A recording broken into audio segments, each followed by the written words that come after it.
بسم اللہ الرحمن الرحیم ومن یبتغی غیر الاسلام دینا فلن يقبل منہ وهو فی الآخرۃ من الخاسرین۔ صدق اللہ العظیم۔ حضرات محترم، اللہ تبارک و تعالیٰ کا احسان عظیم ہے کہ اس ذات نے ہمیں مسلمان بنایا اور ہمیں وہ دین عطا کیا جسے اللہ نے خود پسند فرمایا۔ ارشاد ہوتا ہے کہ ان الدین عند اللہ الاسلام، کہ بے شک دین اللہ کے نزدیک اسلام ہے۔ الیوم اکملت لکم دینکم واتممت علیکم نعمتی ورضیت لکم الاسلام دینا۔ آج کے دن میں نے تمہارے لیے تمہارا دین مکمل کر دیا ہے اور اپنی نعمت کا تمام کر دیا ہے، اور تمہارے لیے پسند کیا ہے اگر کوئی دین تو وہ دین اسلام ہے۔ یہ اللہ کا پسندیدہ دین ہے، اور جو شخص من یبتغی غیر الاسلام دینا، اس دین کے علاوہ کوئی اور دین ڈھونڈے گا، تلاش کرے گا، وَهُوَ فِي الْآخِرَةِ مِنَ الْخَاسِرِينَ، آخرت میں وہ بہت ہی نقصان پانے والوں میں سے ہوگا۔ اب دین اصول و ضوابط کا نام ہے۔ دین تین چیزوں کا مرقع و مرصع ہے: نظریات و عقائد، جنہیں ایمانیات کہا جاتا ہے، اور دوسرا ہے عبادات، اور دین کے اندر تیسری چیز جو ہے وہ ہے معاملات۔ یہ تینوں چیزیں اکٹھی ہو کر کوڈ آف لائف بن جاتا ہے، ضابطۂ حیات بن جاتا ہے کہ انسان کی سوچ سے لے کر عمل تک۔ اسی طرح کہا جاتا ہے کہ دین کے اندر شمولیت کے لیے تین چیزوں کی ضرورت ہے: اقرار باللسان، تصدیق بالقلب، اور عمل بالجوارح۔ اگر زبان سے اقرار تو ہے، دل تصدیق نہیں کر رہا تو وہ جھوٹ ہے، وہ سچائی نہیں ہے۔ اور پھر عملاً اپنی سوچ اور اپنے زبان پہ لائے جانے والے اقرار کو ثابت نہیں کرتا، عملی زندگی پیش نہیں کرتا، تب بھی جھوٹ ہے، اس نے صحیح اسلام قبول کیا ہی نہیں۔ آج ہمارے معاشرے کے اندر یہ مسائل موجود ہیں کہ ہم لا الہ الا اللہ محمد رسول اللہ تو پڑھ لیتے ہیں، لیکن اپنی زندگی کو اس کے مطابق نہیں سنوارتے۔ اس کی چھوٹی سی مثال میں نے اپنے اکثر خطبات میں پیش کی۔ ہجرت کا موقع تھا تو صحابہ چھپ چھپا کر کوئی رات کے اندھیرے میں جب بھی کوئی وقت ملتا مکہ چھوڑ رہے تھے اور مدینہ کی طرف جا رہے تھے۔ تو مکہ والے سرداروں نے بھی مختلف رستوں پہ ناکے لگا رکھے تھے، اور جو جانے لگتا اسے پکڑ لیتے۔ صہیب رومی رضی اللہ تعالیٰ عنہ ان کے قابو میں آ گیا۔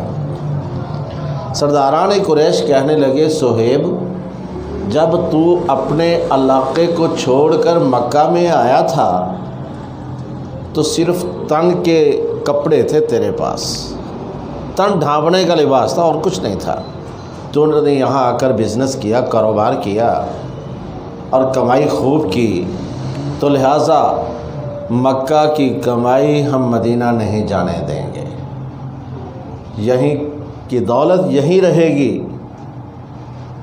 تو صہیب رومی رضی اللہ تعالیٰ عنہ نے جواب دیا کہ میں نے اپنی ساری زندگی کی پونجی اپنے گھر کے فلاں کونے میں گڑھا کھود کر وہاں دفنا دی ہے۔ انہیں امید تھی کہ واپس آئیں گے، پھر اپنے اپنے گھروں میں رہیں گے، حالات سنور جائیں گے تو اپنا مال نکال لوں گا۔ اس امید پہ انہوں نے وہاں دفنا دی۔ تو ایک سردار منچلا بولا کہ صہیب جان چھڑا کر نہ جاؤ، مال برآمد کرواؤ۔ بیک زبان تمام سرداران قریش بولے نہیں نہیں صہیب کو چھوڑ دو، محمد کے ساتھی جھوٹ نہیں بولتے۔ یار یہ کون سا کلمہ پڑا تھا؟ ہمارے کلمے میں اور ان کے کلمے میں کیا کوئی الفاظ کا فرق تھا؟ 24 گھنٹے میں ایک بار کھانا ملتا تھا ان لوگوں کو، اور ہمیں 24 گھنٹے میں کتنے کھانے ملتے ہیں، اور کبھی خالی پیٹ نہیں سوئے، کھٹے ڈکار لے لے کر سوتے رہتے ہیں، یعنی کہ سوتے وقت تک بھی پیٹ بھرا ہوتا ہے۔ ہماری حالت یہ ہے، لیکن بے وفائی محمد کہاں تک صلی اللہ علیہ وسلم۔ ان کی وفا کا عالم یہ کہ محمد کے ساتھی جھوٹ نہیں بولتے۔ اسی طرح ایک واقعہ آتا ہے، صلح حدیبیہ کے موقع پر اونٹ پہ مشکیزہ تھا، تو نبی اقدس صلی اللہ علیہ وسلم نے وضو فرمایا، مشکیزے کا تھوڑا سا منہ کھول کے پانی کی دھار نکلنا شروع ہو گئی، آپ نے وضو فرمانا شروع کر دیا کھڑے کھڑے، تو صحابہ نے نیچے سے وضو کا پانی لے کر اپنے جسموں کو ملنا شروع کر دیا۔ مسلم شریف کی روایت ہے، تمسحوا بوضوء، انہوں نے وضو کا پانی جو ہے اپنے جسموں پہ ملنا شروع کر دیا۔ نبی صلی اللہ علیہ وسلم نے پوچھا کس چیز نے تمہیں مائل کیا؟ کہنے لگے اللہ اور رسول کی محبت نے۔ آپ نے فرمایا اگر مجھ سے محبت کرنا چاہتے ہو اور اگر کرتے ہو تو میں ہمیشہ گفتگو کرتا ہوں تو سچ بولتا ہوں، اور جب بھی وعدہ کرتا ہوں تو پورا کرتا ہوں، ہمسائیگی کا حق ادا کرتا ہوں، لوگوں کی امانتیں ادا کرتا ہوں۔ یہ اوصاف بیان کیے کہ اگر تمہیں مجھ سے محبت ہے تو جو کام میں کرتا ہوں وہی کیا کرو۔ اس لیے نبی صلی اللہ علیہ وسلم نے فرمایا من احب سنتی فقد احبانی، جس شخص نے میرے طریقے سے محبت کی، میری سنت سے محبت کی، گویا اس نے مجھ سے محبت کی۔ اور محبت کی مثال میں دیا کرتا ہوں حضرت ابوبکر صدیق رضی اللہ تعالیٰ عنہ کی زندگی سے، جس کو لفظ عشق سے تعبیر کیا جاتا ہے۔ گو اس لفظ سے ہمیں بڑی نفرت ہے، کیونکہ قرآن اور حدیث میں استعمال نہیں ہوا اور اس کو نیگیٹو پہلو میں لیا جاتا ہے، لیکن عرب شعراء نے اسے استعمال کیا ہے عاشق و ارزن کے لفظ سے، کہ ہم عشق کرتے ہیں زمین سے۔ اب عشق کی بات اگر آتی ہے تو اہل دانش نے اس کی بڑی وضاحت کی، کہتے ہیں کہ عین سے عقل کے بغیر، عین عقل کے بغیر، شین شکل محمد کو قاف قلم میں بٹھا لینا عشق محمد ہے۔ تو میں یہ کہا کرتا ہوں شکل محمد صرف یہی نہیں، شکل محمد لائف آف رسول صلی اللہ علیہ وسلم ہے۔ اگر دل میں نہیں بٹھائی تو عشق نہیں ہے، محبت نہیں ہے۔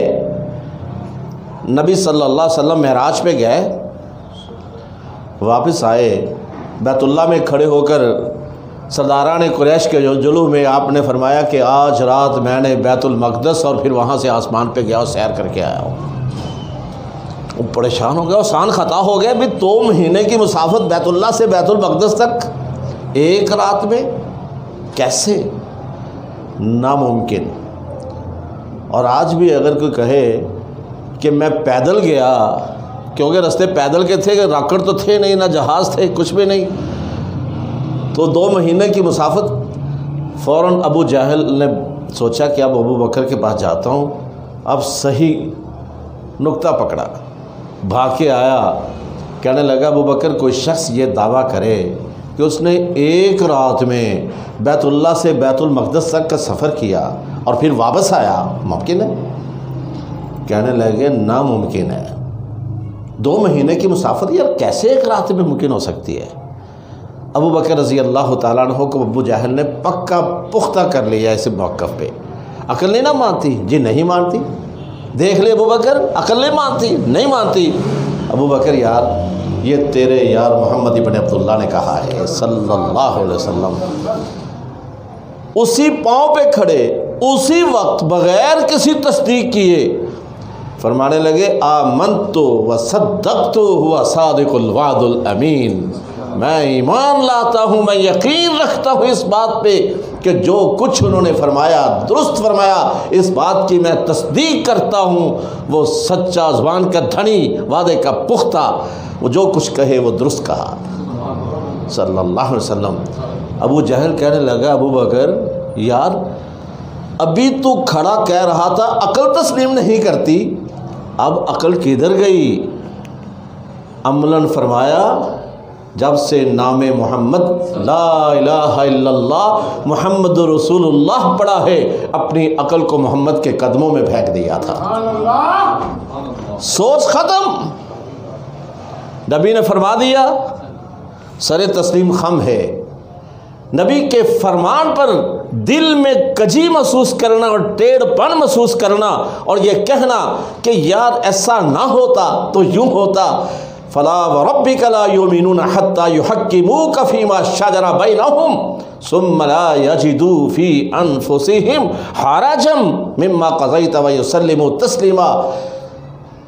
اے میرے حبیب تیرے رب کو تیرے رب کی ربوبیت کی قسم ہے کہ وہ شخص مومن ہی نہیں جس کے سامنے تیرا فرمان آ جائے اور وہ دل میں تنگی محسوس کرے۔ چاہیے یہ تھا کہ فرمان رسول آتے ہی سر تسلیم خم ہو جاتا۔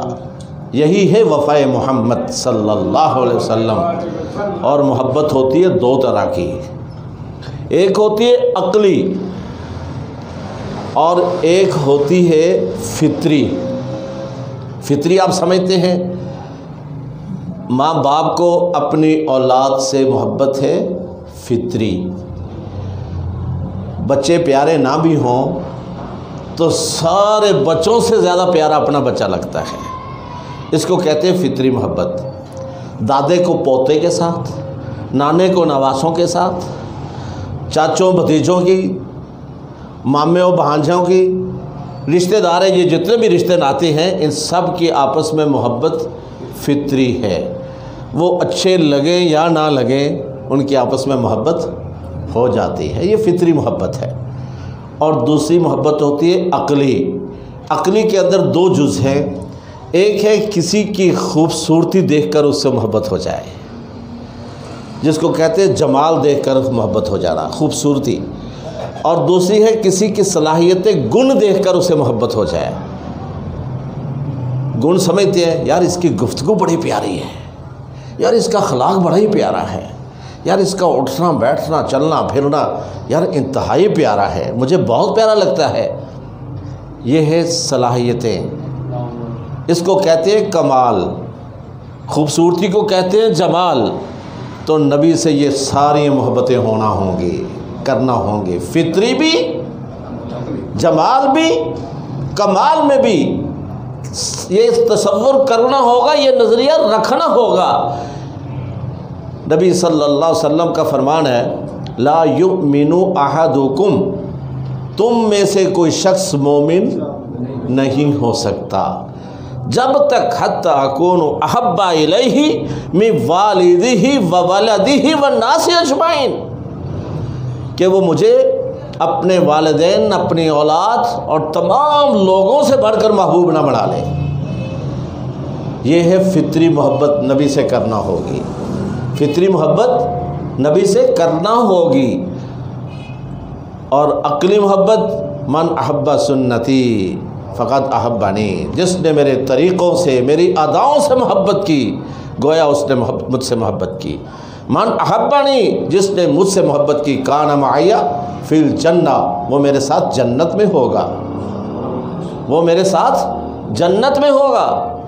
یہ دو طرح کی محبت، فطری اور عقلی، نبی سے کرنا ہوگی۔ ایک واقعہ آتا ہے کہ حضرت عمر رضی اللہ تعالیٰ عنہ نبی صلی اللہ علیہ وسلم دونوں پہلو کے ساتھ پہلو لگا کر چل رہے تھے، کندھے سے کندھا۔ آپ نے پوچھا عمر تجھے مجھ سے کتنی محبت ہے؟ تو حضرت عمر رضی اللہ تعالیٰ عنہ کہنے لگے یا رسول اللہ صلی اللہ علیہ وسلم اپنی جان کے بعد سب سے زیادہ محبوب آپ ہیں مجھے، جان کے بعد۔ آپ نے فرمایا عمر تیری محبت ابھی مکمل نہیں ہوئی۔ پھر کہنے لگے اللہ کے رسول جان سے بھی بڑھ کر محبوب ہیں۔ آپ نے فرمایا اب مکمل ہوئی ہے، اب ایمان مکمل ہوا ہے۔ ایمان کا تقاضا ہے ہر انسان کی، ہر ذی روح کی، صرف انسان نہیں ذی روح کی، حتیٰ کہ جانور بھی 4 چیزیں انہیں محبوب ہیں۔ ہر ذی روح کو اپنی جان بڑی پیاری ہے، ہر ذی روح کو اپنی جان بڑی ہی پیاری ہے، ہر ذی روح کو اپنی اولاد بڑی پیاری ہے، ہر ذی روح کو اپنی جائیداد، اپنا مال، اپنی کمائی بڑی ہی پیاری ہے، اور ہر ذی روح کو اپنی عزت آبرو بڑی ہی پیاری ہے۔ چاروں چیزیں کامن ہیں جانوروں میں، انسانوں میں۔ ترجیحات حالات اور واقعات کے تحت تبدیل ہوتی ہیں۔ کوئی اپنی جان لوٹا دیتا ہے اپنی عزت بچاتے بچاتے، کوئی اب دولت کی خاطر عزت برباد کر بیٹھتا ہے، کوئی کہتا ہے کہ اولاد بچاؤ مال جاتا ہے تو جائے۔ یہ ترجیحات حالات اور واقعات کے تحت تبدیل ہوتی ہے۔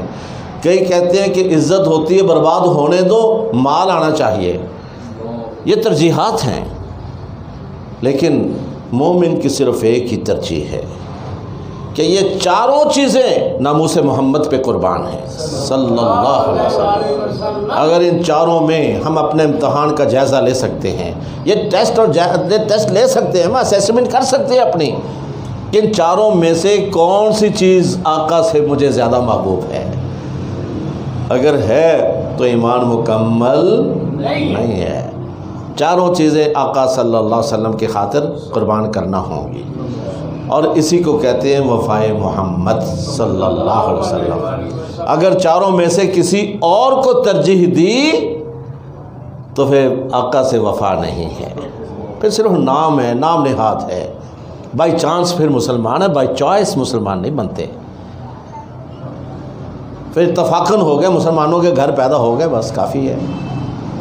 اور ایمان کی تکمیل کسی سے محبت بھی ہو اللہ کے لیے، نفرت بھی ہو اللہ کے لیے، کسی کو دینا بھی ہو اللہ کے لیے، کسی سے ہاتھ روکنا بھی ہو اللہ کے لیے۔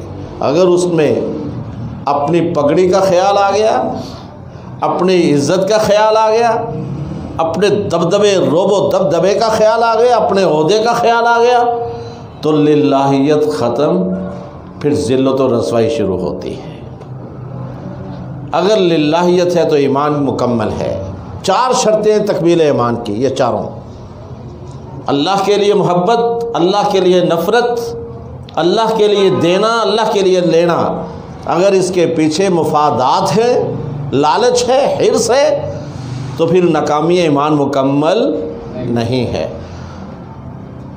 تو اب آتی ہیں، یہ ہے دین اسلام، یہ ہے دین اسلام۔ تو اسلام کے علاوہ اگر کوئی اور دین پسند ہے تو اللہ کے ہاں وہ قابل قبول نہیں ہے۔ وَمَن يَبْتَغِ غَيْرَ الْإِسْلَامِ دِينًا فَلَن يُقْبَلَ مِنْهُ، اس سے وہ دین قبول نہیں کیا جائے گا۔ تو اب آتی ہے نبی صلی اللہ علیہ وسلم کی زندگی کی طرف۔ سنت کیا ہے؟ آپ کا فرمان، آپ صلی اللہ علیہ وسلم کا عمل، اور آپ کے سامنے کیے جانے والے عمل پہ آپ کی خاموشی، یہ سنت ہے۔ کیونکہ نبی غلط کام دیکھ کر خاموش نہیں رہتا۔ تو لہٰذا ان 3 چیزوں کے علاوہ کوئی اور چیز ہے تو وہ سنت نہیں ہے، وہ سنت نہیں ہے۔ اور ہمارے ہاں جتنے بھی جھگڑے ہمارے مسالک کے درمیان، ہماری جماعتوں گروہوں کے درمیان، وہ اسی بات پہ ہیں۔ جی فلاں صحابی کرتا تھا، فلاں وہ کرتا تھا، فلاں صحابی پھر مخالفت رسول کرتا تھا۔ سوچنے والی بات ہے۔ عدالت لگانا شروع کر دیتے ہیں، اور یہ سوال محسوس ہوتا ہے کہ یہ سوال کرنے والا دوسرے کو جج بنا رہا ہے صحابی کے بارے میں۔ ہم نہ عدالت لگا سکتے ہیں نہ جج بن سکتے ہیں، ہم صرف اتنا اصول جانتے ہیں، ما آتاکم الرسول فخذوہ ما نہاکم عنہ فانتہوا، یا یہ جانتے ہیں لقد کان لکم فی رسول اللہ اسوۃ حسنہ۔ یہی سمجھتے ہیں، دین ہمیں یہی سمجھایا قرآن نے اور نبی صلی اللہ علیہ وسلم کے فرمان نے۔ 23 سالہ دور نبوت، 13 سالہ مکی، 10 سالہ مدنی، 23 سال۔ آخری خطبہ میں کیا فرمایا تھا؟ ترکت فیکم امرین، 2 چیزیں چھوڑے جا رہا ہوں، لن تضلوا ما تمسکتم بہما کتاب اللہ و سنتی، اگر ان کو مضبوطی سے تھامے رکھو گے تو کبھی گمراہ نہیں ہوگے۔ وہ کون کون سی؟ اللہ کی کتاب اور مجھ محمد کی سنت، یعنی کہ طریقہ، مجھ محمد کا طریقہ، ادائیں، ان کو پکڑے رکھو گے تو کبھی گمراہ نہیں ہوگے۔ تو گمراہی آتی ہے یا نہیں آتی جب ہم فرمان رسول کو ایک طرف کر کے عمل صحابی کو سنت کہنا شروع کر دیتے ہیں تو اختلافات تو کھڑے ہو جاتے ہیں۔ عمل صحابی اور عمل رسول، فرمان صحابی فرمان رسول آپس میں تعارض ہو، کنٹراڈکشن پایا جائے تو پھر ترجیح کس کو ملے گی؟ نبی صلی اللہ علیہ وسلم کو۔ صحابی کے عمل میں اور نبی کے عمل میں، صحابی کے فرمان میں نبی کے فرمان میں اختلاف ہو تو ترجیح کس کو؟ نبی صلی اللہ علیہ وسلم کے عمل اور آپ کے فرمان کو۔ اگر نہیں ترجیح دیں گے، اپنی مرضی کریں گے تو من یبتغی غیر الاسلام دینا فلن یقبل منہ وہو فی الآخرۃ من الخاسرین، پھر وہ گھاٹا ہے، گھاٹے کا سودا ہے، نقصان ہے۔ لیکن آج ہمارے مسالک کے درمیان، ہماری جماعتوں کے درمیان یہی اختلاف ہے۔ بدعت پہ عمل ہو رہا ہے، پوچھو یہ کیوں کر رہے ہو؟ اور جی فلاں فلاں صحابی کرتے رہے، وہ کیا نبی صلی اللہ علیہ وسلم کی مخالفت میں کرتے رہے؟ ڈٹ جاتے ہیں، حالانکہ نبی صلی اللہ علیہ وسلم کا نہ حکم ہوتا ہے، نہ فرمان ہوتا ہے، نہ عمل ہوتا ہے، اور ہم کر رہے ہیں۔ اس کی مثال چھوٹی سی میں دوں گا، یہ مٹھی داڑھی والا مسئلہ، مٹھی بھر داڑھی کا مسئلہ آتا ہے، جی فلاں فلاں صحابی یہ روایت لائے ہیں اور وہی کاٹ رہے ہیں، وہ زیادہ سمجھتے تھے حدیث کو، ہم تو نہیں سمجھ پاتے، تو پھر وہ کیوں کاٹتے ہیں؟ بھئی یہ عدالت ہم تو نہیں لگا سکتے، ہم نے تو صرف نبی صلی اللہ علیہ وسلم کا عمل حکم لینا ہے۔ اگر صحابی کا عمل اور حکم نبی کے حکم اور عمل کی مخالفت میں ہے، اس کے بالکل اینٹی ہے، تو پھر ہم نے ترجیح دینا ہوگی نبی صلی اللہ علیہ وسلم کو۔ حضرت عمر رضی اللہ تعالیٰ عنہ 22 لاکھ مربع میل کے حکمران تھے۔ پاکستان کا رقبہ 4.5 لاکھ مربع میل ہے، 4.5 لاکھ مربع میل، کلومیٹر کے حساب سے کوئی 7 لاکھ 69 کے لگ بھگ ہے۔ 4.5 لاکھ مربع میل پاکستان کا رقبہ، حضرت عمر رضی اللہ تعالیٰ عنہ کا رقبہ 22 لاکھ مربع میل۔ کتنے پاکستان بنتے ہیں؟ 5 پاکستان جتنے ملک ہوں تو حضرت عمر رضی اللہ تعالیٰ عنہ کی سٹیٹ بنتی تھی۔ اتنے بڑے حکمران خطبے کے لیے کھڑے ہوئے تو کہنے لگے میری خواہش ہے کہ میں یار عورتوں کا حق میں فکس نہ کر دوں۔ تو ایک عورت کھڑی ہو گئی، کہنے لگی لوگوں کو مخاطب کر کے، اور حضرت عمر رضی اللہ تعالیٰ عنہ کی طرف دیکھا غور سے، کہنے عطانا اللہ قنطارا ویمنعنا عمر، اللہ ہمیں خزانوں سے نوازتا ہے اور عمر روکنا چاہتا ہے۔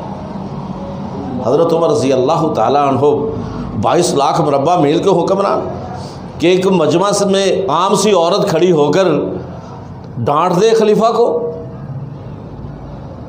کیا مجال ہے کہ کھلی کچہری میں کسی تھانے دار کی بندہ توہین کر دے اور بچ کے چلا جائے؟ خلیفہ رسول 22 لاکھ مربع میل کا بلا شرکت غیر حکمران، اور کیا کہتے ہیں روب و دبدبا اتنا کہ کسرا بھی کہا کرتا تھا میرے سامنے عمر کا نام نہ لیا کریں، مجھ پہ کب کبھی طاری ہو جاتی ہے، ایسا حکمران۔ اور عورت ڈانٹ رہی ہے، کہنے لگے کیا دلیل ہے تیرے پاس؟ ماذا قالت، تو کیا کہتی ہے؟ اس عورت نے کہا قال اللہ تعالی، میں قرآن سناتی ہوں، من اراد ان یستبدل زوجا من زوج قطارا لا تاخذوه منه شیئا، کہ اگر تم ایک عورت کو چھوڑ کر دوسری عورت کرنا چاہتے ہو تو 2 خزانوں سے نوازا ہے، وہ واپس نہ لینا، وہ پیسہ واپس نہ لینا۔ اور یہ عورت کا حق ہے، عورت جتنا مرضی مقرر کرے۔ عمر تو کون ہے؟ روایت آتی ہے کہ فسکت عمر لحظتاً، سکتہ طاری ہو گیا چند لمحوں کے لیے عمر پر سکتہ طاری ہو گیا۔ یہ سن کر راجع الی نفسہ، اور اپنے آپ کی طرف رجوع کیا۔ سکتے کے دوران اپنے آپ کی طرف رجوع کرنا کس بات کی دلیل ہے؟ اپنے اور فرمان الہی کے درمیان حیثیت پرکھی کہ یہ عورت فرمان الہی سنا رہی ہے، اے عمر فرمان الہی کے سامنے تیری اوقات ہی کیا ہے؟ فوراً بولے یا ایھا الناس، اے لوگو اصابت امرا، عورت درست کہتی ہے، اخطا عمر غلطی پر ہے۔ یار 22 لاکھ مربع میل کا حکمران رضی اللہ تعالیٰ عنہ، فرمان الہی آیا، سر تسلیم خم کیا، اس کو وفا کہتے ہیں، وفا الہی۔ اور ہم کون ہیں؟ ہم کہتے ہیں جو میں کہوں کہ یہ سنت ہے، چاہے وہ بدعت ہی ہو، اس کو تم سنت ہی کہے گا۔ مولوی تو ہوتا کون ہے اس کو بدعت کہنے والا، جب ہم کہہ رہے ہیں سنت ہے۔ اور یہ ہمارے معاملات بہت ایسے ہیں، ابھی رمضان آنے والا ہے، 3-4 بدعات ہمارے اہل حدیثوں کی مساجد میں عام ہوں گی، حتیٰ کہ بیت اللہ اور مسجد نبوی کے اندر بھی۔ اور یہ عذاب کیوں آ رہا ہے؟ اللہ نے کوئی آسمان سے نیچے اتر کے کورونا نہیں بنانا تھا، یہ اسباب پیدا کر دیے، بندوں کو بندوں کے ذریعے عذاب دیا۔ اللہ نے کہا کہ تم ان مسجدوں کو آباد کرنے کے اہل ہی نہیں ہو، نکل جاؤ یہاں سے۔ اور پھر نکالا کیسے؟ دروازے پہ لگا دیا 60 سال سے بڑی عمر کا کوئی مسجد میں داخل نہ ہو۔ لگایا یا نہیں لگایا؟ آپ لوگوں نے پڑھا یا نہیں پڑھا؟ اور جو مسجد میں آئے 60 سال سے کم عمر والے، وہ بھی 6-6 فٹ کے فاصلے پہ کھڑے ہوں۔ اتنا نفرت کا اظہار، یہ مسجدوں پہ پابندی کس نے لگائی جانتے ہو؟ وَلَنُذِيقَنَّهُم مِّنَ الْعَذَابِ الْأَدْنَىٰ دُونَ الْعَذَابِ الْأَكْبَرِ، ہم تھوڑا تھوڑا عذاب دے کر پرکھتے ہیں، بڑا عذاب دینے کی بجائے۔ لَعَلَّهُمْ يَرْجِعُونَ، شاید کہ یہ لوٹ آئے، شاید یہ لوٹ آئے، پہچان لیں۔ اور بدعتیں کون کون سی وہ بھی نشاندہی کرتا چلوں۔ نبی صلی اللہ علیہ وسلم کی زندگی میں کبھی بھی قنوت نازلہ وطروں کے اندر نہیں پڑھی گئی، اور ہم پڑھتے ہیں یا نہیں پڑھتے؟ بیت اللہ میں بھی، مسجد نبوی میں بھی، اور بدعت وہاں سے شروع ہوئی، اور ہماری تمام اہل حدیثوں کی مساجد میں عام ہے۔ کوئی مولوی مجھے دکھا دے قنوت نازلہ نبی صلی اللہ علیہ وسلم نے وطروں میں پڑھی ہو۔ اگر قنوت نازلہ ہی پڑھنی ہے ظالموں تو فجر میں پڑھو، کون روکتا ہے؟ مغرب میں پڑھو، عشاء میں پڑھو، کون روکتا ہے؟ لیکن وطروں میں اندر کوئی تصور نہیں۔ حدیث نکال لیں، حضرت حسن رضی اللہ تعالیٰ عنہ فرماتے ہیں کہ میرے نانا نے مجھے دعائے قنوت سکھائی، اللہم اہدنی فیمن ہدیت۔ آگے محدثین کہتے ہیں استغفروک و اتوب الیک وصلی اللہ علی النبی، یہ بعد کا اضافہ ہے، ایک ایک لفظ پہ بحث ہے محدثین کی، ایک ایک لفظ پہ آپس میں ڈسکس ہے کہ یہ لفظ اضافی ہیں، حضرت حسن کے یہ لفظ نہیں ہیں۔ تو یہاں لمبی لمبی دعائیں اپنی طرف سے بنا کے چل سو چل، اس کو سنت اور نئی نسل کو ہم کیا دے رہے ہیں؟ وطروں کی دعا یہ دے رہے ہیں۔ اور پھر دوسری بڑی بدعت ہماری اہل حدیث مساجد کے اندر، وہ ہے تاک راتوں میں، جس کو نبی نے فرمایا کہ رہبانیت اسلام سے ختم کر دی گئی، تاک راتیں اور آخری عشرہ میری امت کے لیے یہ رہبانیت کا عشرہ ہے کہ اللہ کے ساتھ خلوت میں اللہ کو یاد کرو، تنہائیوں میں اللہ کے ساتھ گفتگو کرو۔ ہم جلسے رکھتے ہیں ان راتوں میں، تاک راتوں میں دروس رکھتے ہیں، اور اس کو نیکی کا نام دیتے ہیں، نیکی پھیلتی ہے۔ تو مجھے بتاؤ، اگر میلاد النبی کے موقع پر چوکوں میں میلاد کر کے تقریریں کر کے وہ بھی کہیں نیکی پھیلاتے ہیں تو اس کو بدعت کیوں کہتے ہو؟ جو طریقہ محمد کے دور میں نہیں تھا صلی اللہ علیہ وسلم، وہ طریقہ آج اپنائیں گے دین پھیلانے کا، تو بھائی یہی دین میں اضافہ ہے، یہی دین میں اضافہ ہے، کیونکہ یہ عبادت کا حصہ بنتا ہے۔ اور ہم یہ ڈٹ کے ببانگ دخل کرتے ہیں، اور نعوذ باللہ من ذالک پھر کہتے ہیں حدیث میں ہے، لا حول ولا قوت الا باللہ۔ یہ الزام ہے بھائی، یہ بدعتیں ہیں، اور ہم لوگ آنکھیں بند کر کے چال سو چل۔ اور ایک اور بتاتا چلوں جو ہمیں نہیں پتہ، نہ مولوی بتاتے ہیں، نہ مولوی بتاتے ہیں، اور میرا اختلاف ہے تمام مسالک کے علماء سے۔ نبی صلی اللہ علیہ وسلم نے ساری زندگی بچپن سے لے کر فوت ہونے تک 63 سال عمر کبھی سر پہ پگڑی نہیں باندھی عام حالات میں، صرف سفر میں باندھی ہے، سفر میں باندھی ہے، عام حالات میں نہیں باندھی۔ کوئی شخص صحیح حدیث مجھے دکھا دے، چیلنج ہے میرا تمام مسالک کے علماء کو۔ اگر پگڑی کی اتنی اہمیت ہوتی تو احرام کی حالت میں بھی اتنی بڑی عبادت کے لیے پگڑی ضروری ہوتی،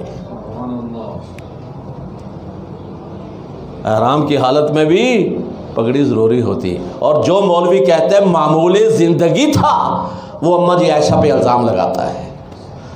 وہ کیسے؟ بخاری شریف کی روایت ہے، لوگ آئے اماں جی نبی صلی اللہ علیہ وسلم کا معمول کا لباس دکھائیں، 2 چادریں لائیں اماں جی، ساری زندگی اسی میں گزری اور اسی میں موت آئی، تیسری چادر کا تصور ہی نہیں۔ ایک روایت آتی ہے بخاری کی، حضرت فاطمہ الزہرا رضی اللہ تعالی عنہ کے پاس ایک چادر میں نماز پڑھی، ابا پگڑی اتار کے دے دیتے، بیٹا یہ دوسری چادر بنا لینا، لیکن نہیں، ایک چادر رہی کافی عرصہ تک جس میں نماز پڑھتی تھیں۔ تو اگر اتنے ہی پگڑیاں تھیں تو ایسی کیفیت کیوں ہوئی؟ وہ صحابی دفنانے کے لیے کفن پورا نہیں ہو رہا، سنا یا نہیں سنا واقعہ؟ کفن پورا نہیں ہو رہا، حضرت زید غالب رضی اللہ تعالیٰ عنہ غالباً یا حضرت معاذ، آپ نے فرمایا اگر سر ڈھانپتے ہیں تو پاؤں ننگے، پاؤں ڈھانپتے ہیں تو سر ننگا ہو جاتا ہے، کفن پورا نہیں ہوتا۔ پگڑیاں تھیں تو کوئی ایک آدھی پگڑی ہی وقف کر دیتا یار۔ اگر پگڑیوں کا رواج تھا، معمول تھا صحابہ کا، تو وہ اس بیچارے کے پاؤں ننگے کیوں رکھے گئے؟ نبی صلی اللہ علیہ وسلم نے فرمایا اس کا سر ڈھانپ دو، پاؤں ننگے رکھ دو، اور اس کے اصغر ڈال دو، گھاس ڈال دو اس پہ۔ ایسا کیوں ہوا؟ اگر پگڑیوں کا معمول تھا، رواج تھا، صحابہ کے پاس ایک چادر یا 2 چادریں، تیسری چادر کا تصور ہی نہیں۔ اور ہم مولوی جناب ایسے گپے مارتے ہیں اسپیکروں پہ بیٹھ کے، معمول زندگی تھا، لا حول ولا قوت الا باللہ۔ اور ایک بھی حدیث نہیں ہے، ایک بھی صحیح حدیث نہیں ہے نبی صلی اللہ علیہ وسلم کی عام زندگی، سفر کی ہیں، عام زندگی میں پگڑی کے لباس میں ایک بھی زندگی نہیں۔ 63 سالہ چیلنج ہے میرا، 63 سالہ زندگی میں، اور یہاں پہ جناب، اور ہم مولوی بغیر ٹوپی لیے، بغیر پگڑی باندھے نہ نماز پڑھاتے ہیں، نہ کوئی اور عبادت کرنے کے لیے تیار ہیں۔ نہ جمعے کے لیے تیار ہیں، سنت پہ عمل ہے ہی نہیں، اور نعرہ لگانا کہ ہم سے بڑا محدث اور سنت پہ عمل کرنے والا ہے ہی کوئی نہیں۔ نعرہ یہی ہے یا یہ نہیں؟ تو پھر عمل کیسے ہو؟ ہمارے گھروں کی کیفیت یہ کہ نبی صلی اللہ علیہ وسلم کا گھرانہ اور ہمارے گھرانے کا ذرا تھوڑا سا موازنہ کر لیتے ہیں۔ آج کل کے حالات کے تناظر میں جو 8 مارچ کو اسلام آباد کے اندر ہوا، ہماری بیویوں نے جو کیا، کرسچین تھی، ایک لیڈر ان میں ہندو ہے صرف، باقی تمام کی تمام لا الہ الا اللہ محمد رسول اللہ پڑھنے والا۔ مسلمان بائی چوائس نہیں، بائی چانس مسلمان، کیونکہ مسلم گھرانوں میں پیدا ہو گئے، صرف مسلمانوں کا ووٹ بینک، مسلمان ووٹ بینک۔ اب وہ وہاں کیوں گئیں؟ ہم مسلمان گھرانوں کی ستائی ہوئی جب ہم سنت کے لفظ کو مس یوز کریں گے اور سنت کو بگاڑ کر پیش کریں گے تو بھائی حالت یہی ہوگی، حالت یہی ہوگی۔ اور کیسے؟ میں نے دوسری شادی کروانا ہونا، 60 سال عمر ہو گئی تو میری کوشش ہو سی باقرا کوئی 16-17 سال کی لڑکی، وہ پھر اس کو کہوں سنت ہے 4 بیویاں کرانا، حکم الہی ہے، یہ نہیں کہ حرص اور ہوس پوری کرنا۔ تو اس کا مطلب ہے کہ سنت کو میں مس یوز کر رہا ہوں۔ پہلے کون سی سنتیں پوری کی ہیں مولوی صاحب؟ بیویوں پہ سنت آ گئی ساری۔ ضرورت ہے، اولاد نہیں ہو رہی، بیوی بیمار ہے، کروائیں، کون روکتا ہے؟ لیکن کوشش کریں بڑی عمر کے ساتھ۔ نبی صلی اللہ علیہ وسلم کی زندگی میں صرف ایک کنواری آئی ہے، صرف ایک کنواری، باقی سب بیوہ، مطلقہ اور بڑی عمر کی۔ اور ہم سنت کو بدنام کرتے ہیں، مس یوز کرتے ہیں سنت کو۔ کیوں؟ اپنی ہوس اور نفس کی خواہش کو پوری کرنے کی خاطر ہم سنت کا نام لے جاتے ہیں۔ مجھے بتاؤ، جن کی 4 بیویاں اس بنا پہ کہ سنت ہے، اس کے اپنے معمول زندگی آیا سنت کے مطابق ہے یا نہیں ہے؟ ساری سنت اسی پہ آ گئی۔ ہمیں اپنی اصلاح کرنا ہوگی۔ ہم کیوں اس طرف چلے گئے ہیں کہ سنت کا چہرہ بگاڑ کر لوگوں کے سامنے پیش کر رہے ہیں، اور اپنی اولادوں کو بھی اور لوگوں کو بھی سنت سے متنفر کر رہے ہیں؟ خدا را ہوش کے ناخن لینا ہوں گے، وگرنہ یہی حالت ہوگی جو آج اسلام آباد کے اندر ہوئی کہ اللہ تو بھی سن لے، ہمیں چاہیے آزادی، اے رسول تو بھی سن لے، ہمیں چاہیے آزادی۔ رسول کو، اللہ کو کیوں؟ اور یاد رکھو، یہ بولنے کی جرت بھی دی تو کس نے؟ ہمارے معاشرتی حالات نے۔ کیوں؟ ہم نے انصاف سے کام نہیں لیا۔ کتنے ہمارے مسلمان گھرانے ہیں کہ عورت کو جائیداد دینے کے لیے تیار نہیں، وراثت میں حصہ دینے کے لیے تیار نہیں۔ وہ کہتے ہیں کہ میں نے جی بچوں کے برابر جہیز کے ٹرک دے دیے ہیں، بچوں کو جتنی دی اس سے بڑی میں نے جہیز دے دیا ہے۔ ہم مسلمان ہیں، ہم اپنے معاشرے میں رہتے ہیں۔ مجھے یہ بتاؤ، باپ خوشی سے کہے گا میں نے اپنے بڑے بیٹے کے لیے یہ 5 مرلے کا پلاٹ خرید لیا ہے، میں نے اپنے منجھلے بیٹے کے لیے یہ 5 مرلے کا خرید لیا ہے، میں نے اپنے چھوٹے بیٹے کے لیے یہ خرید لیا ہے؟ کبھی بیٹی کا ذکر آیا کہ میں نے بیٹی کے لیے بھی یہ خرید لیا ہے؟ کیوں نہیں آیا؟ اس کا مطلب میں دینے کے لیے تیار ہی نہیں۔ مسلمان ضرور ہوں، لیکن ناانصافی کر رہا ہوں اپنی اولاد کے درمیان۔ ایسا کیوں نہیں کہتا کہ میں نے فلاں بیٹی کے لیے میں نے یہ دے دیا، مقرر کر لیا، فلاں بیٹی کے لیے؟ یہ بیٹوں کا ذکر ہی کیوں ہے؟ اور پھر مرتے وقت بیٹی کو بلایا، بیٹی، بیٹیا اپنی بھائیوں کے نام لگا دے۔ کبھی کسی بیٹے سے پوچھا کہ اپنی بہنہ کے نام لگا دے؟ پتہ نہیں بہنہ کے اولاد کیسے ہوں کیسے نہ ہوں۔ او بھائی، اسی ظلم و ستم نے ہی آج عورت کو ہم سے باغی کر کے باہر نکالا کہ ہمیں آزادی چاہیے۔ جب ایسا ظلم کریں گے تو حالات ایسے ہی ہوں گے۔ جب اسلام کا چہرہ ہم خود مسخ کریں گے، ہم جب سنتوں کو مس یوز کریں گے اور سنتوں کے نام پہ اپنی بدعات اور خرافات پھیلائیں گے، اپنے مفادات سنت کے پیچھے رکھے ہوں گے، اپنی خواہشات سنت کے پیچھے چھپائی ہوں گی، اپنی خباثت پہ اسلامی لبادہ اڑایا ہوگا، تو پھر اسلام کا چہرہ اسی انداز میں پیش ہوگا جو آج کیا جا رہا ہے اور ہو رہا ہے۔ اس کو بند باندھنا چاہتے ہو تو ہمیں اپنے آپ کو سنوارنا ہوگا، نبی صلی اللہ علیہ وسلم کے تابع اپنی زندگی کو کرنا ہوگا۔ اور پھر کیسے کرنا ہوگا؟ نبی صلی اللہ علیہ وسلم کا گھرانہ، آج ہم اختلاف کرتے ہیں یہ چہرے کا تو پردہ ہے ہی نہیں، اکثر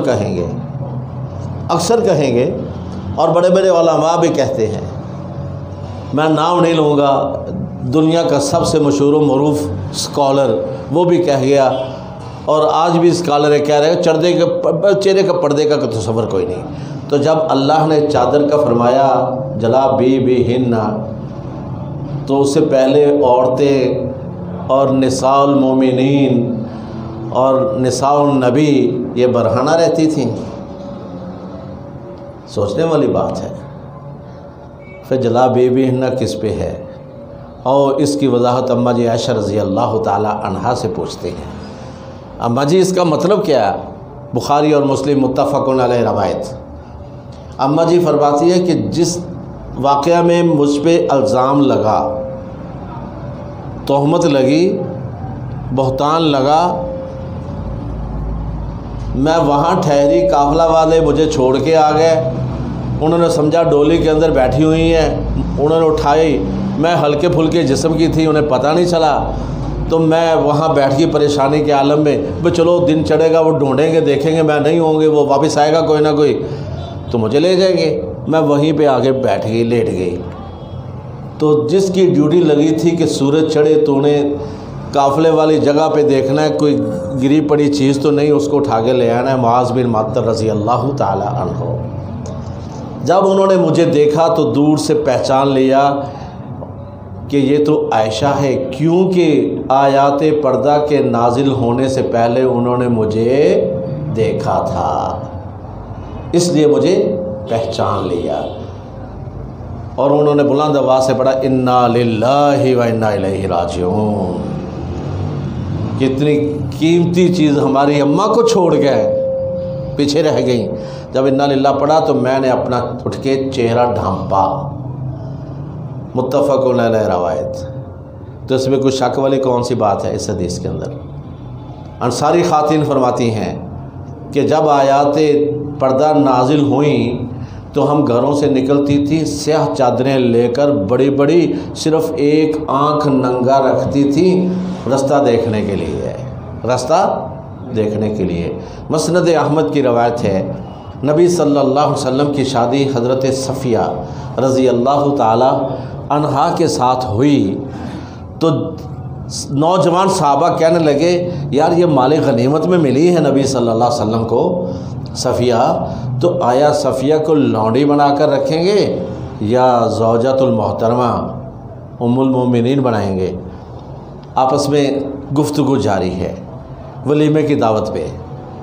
تو جلیل القدر صحابی جو مزاج محمد سمجھتے تھے صلی اللہ علیہ وسلم، کہنے لگے اگر تو پردہ کروایا، چہرہ ڈھانپا تو پھر ام المومنین ہوں گی، اگر ننگا چہرہ رکھا تو پھر لونڈی ہوں گی۔ جب دن چڑھا تو ہم نے دیکھا اماں جی صفیہ رضی اللہ تعالی عنہا کے ساتھ نبی صلی اللہ علیہ وسلم، اور صفیہ کا چہرہ ڈھانپا ہوا ہے، تو ہم سبھی نے نگاہیں نیچے کر لی کہ یہ ہماری ماں ہے۔ مسند احمد کی روایت ہے۔ تو آج ننگا چہرہ ہمارے خواتین کا ہے یا نہیں ہے؟ اگر ہے تو یہ لونڈیوں کا رواج تھا اور ہے، آزاد خواتین کا یہ رواج نہیں ہے۔ اسلام نے یہ نہیں دیا، یہ اسلام کا مزاج ہے، یہ نبی کے گھرانے کا مزاج ہے۔ اور اسی طرح دوسری جو ہمارے اندر خباثت ہے جس کو اسلامی لبادہ اڑایا ہے وہ ہے کزن سسٹم۔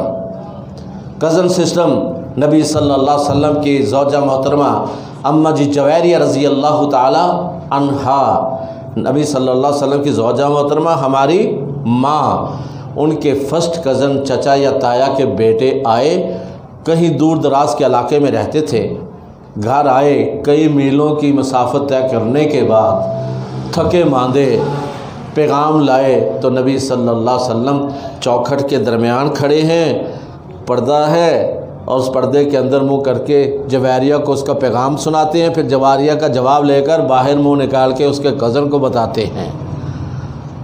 سامنے روبرو ملاقات نہیں کروائی، تو آج ذرا خاوند یہ ادا کر کے دیکھے، پھر اپنا حشر دیکھے۔ ذرا ہم بھی سنت پہ عمل کر کے دیکھیں اپنے گھروں کے اندر، اور پھر دیکھیں کیا حشر ہوگا ہمارا۔ کیوں تربیت نہیں کی؟ نہ باپ نے تربیت کی ہے، نہ خاوند نے تربیت کی ہے، تو پھر حالت یہی ہوگی۔ باپ تو کزن کے ساتھ بھی بھیج دیتا ہے، جا بیٹا تیرے چچے کا بیٹا آیا ہے، اپنے بھیا کے ساتھ چلی جا۔ تو وہ جب خاوند کے گھر جائے گی تو وہ چچے کا بیٹا تو اس کا بھیا ہی ہوگا نا۔ جب تربیت ہی ہماری مسلمانوں کی یہ ہے تو پھر جھگڑے کیسے کھڑے نہ ہوں۔ جب دیور کو نبی کہے موت، دیور کے بارے میں نبی صلی اللہ علیہ وسلم کا کیا فرمان ہے کہ موت، تو یہ کیوں کہا؟ تو ہم دیور کو بیٹوں کے مانند اور جیٹھ کو باپ کی طرح سمجھتے ہیں، کہتے ہیں یا نہیں یہ تو میرے بیٹوں کی مانند ہے دیور، اور جیٹھ میرے باپ کی طرح ہے، میرے میاں کا بڑا بھائی ہے، میرے باپ کی طرح ہے۔ جب یہ منہ بولے رشتے حقیقی رشتوں کی جگہ لے لیں گے تو پھر اسلام کا چہرہ مسخ ہوگا، پھر خباثت پھیلے گی۔ پھر اس خباثت کو دور کرنے کے لیے اللہ عذاب کی شکلیں بھیجتا ہے، مختلف شکلیں، جیسے یہ اسلام آباد کے اندر بھی یہ عذاب کی شکل تھی ہماری عورتوں کے خیالات تبدیل کرنے کے لیے، ہماری عورتوں کو گھروں کے اندر خیالات تبدیل کرنے کے لیے یہ عذاب کی شکل تھی۔ میں یہاں آخری ایک واقعہ سنا کے اپنی گفتگو ختم کرتا ہوں۔ یہ پوش علاقے کی میمیں کتے پالتی ہیں، چھوٹے بچے کو لے لیتی ہیں اور بڑا کر لیتی ہیں، اور کتے کو بیٹے سے بھی زیادہ درجہ دیتی ہیں۔ ایک میم نے کتا پالا، جب وہ بڑا ہو گیا تو کتا باغی ہو گیا۔ میم بلاتی تھی، کتا قریب بھی نہیں آتا تھا۔ میم بڑی پریشان، وہ کروں کیا؟ آخرکار وہ ویٹرنری ڈاکٹر کے پاس لے گئی، جو پیٹ ڈاکٹر تھا، کتوں کا اسپیشلسٹ ڈاکٹر۔